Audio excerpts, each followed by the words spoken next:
Hello friends, நம்ம இந்த வீடியோவில் பார்க்க போகிறது மகளிர்களுக்கு ரூபாய் 2500 உரிமை தொகை இவர்களுக்கு நிச்சயம் கிடையாது என தமிழக அரசு ஒரு அதிர்ச்சியான ஒரு செய்தியை வெளியிட்டிருக்காங்க.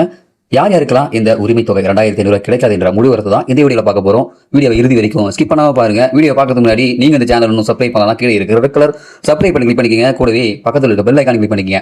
அப்போ தான் நாங்கள் போடக்கூடிய பயனுள்ள வீடியோக்களை நீங்கள் மிஸ் பண்ணாமல் பார்க்கலாம். வாங்க வீடியோக்குள்ளே போகலாம். தமிழ்நாட்டில் மகளிர் உரிமை தொகை திட்டத்தின் கீழே தங்களுக்கு ரூபாய் 1000 அல்லது உயர்த்தப்படும் ரூபாய் 2500 தொகை கிடைக்கும் என எதிர்பார்த்து காத்திருந்த சிலருக்கு ஏமாற்றமே மிஞ்சியுள்ளது. ஏனெனில் மத்திய மற்றும் மாநில அரசு ஊழியர்கள் ஓய்வூதியதாரர்களுக்கு இந்த தொகை கிடைக்காது என்று அரசு விதிகள் தெளிவாக குறிப்பிடுகின்றன. இந்த தடை உத்தரவு வெறும் அரசு பெண் ஊழியர்களோடு மட்டும் நின்றுவிடாமல் அரசு ஊழியர்கள் மற்றும் ஓய்வூதியதாரர்கள் மனைவிகளுக்கும் முழுமையாக பொருந்தும் என்பதால அவர்களாலும் இந்த திட்டத்தின் கீழே பயன்பெற முடியாது. புதிய விண்ணப்பங்கள் பரிசீலிக்கப்பட்டு வரும் தற்போதைய சூழல்ல இத்தகைய விதிமுறைகள்ல எவ்வித தளர்வுகளையும் அரசு தரப்பிலிருந்து எதிர்பார்க்க முடியாது என்று அதிகாரிகள் வட்டாரங்கள் திட்டவட்டமாக கூறுகின்றன.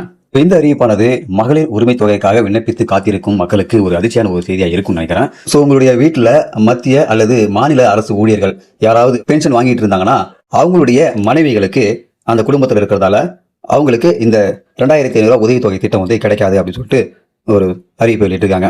ஸோ இது போல தமிழக அரசாங்கத்திலையும் சரி மாநில அரசாங்கத்திலையும் சரி கவர்மெண்ட் ஜாப்ல இருந்தாலே உங்களுக்கு இந்த திட்டத்தில் பயன்பெற எலிஜிபிலிட்டி கிடையாது. ஸோ அதை தான் இப்படி தெளிவாக விளக்கியிருக்காங்க தமிழக அரசாங்கம். இந்த செய்தியை பற்றி நீங்க என்ன நினைக்கிறீங்க? உங்களுடைய கருத்துக்களை இந்த வீடியோ கீழே கமெண்ட்ல தெரியப்படுத்துங்க. மறக்காம இந்த வீடியோ உங்க நண்பர்களுக்கும் ஷேர் பண்ணுங்க. இது போல பயனுள்ள வீடியோக்களை நீங்க தொடர்ந்து பார்க்கணும்னாக்கா நம்ம யூடியூப் சேனலை சப்ஸ்கிரைப் பண்ணுங்க. மீண்டும் வீடியோ சந்திக்கலாம். அதுவரை மனிதர் மதிப்போம், மனித உயிரை காப்போம். நன்றி.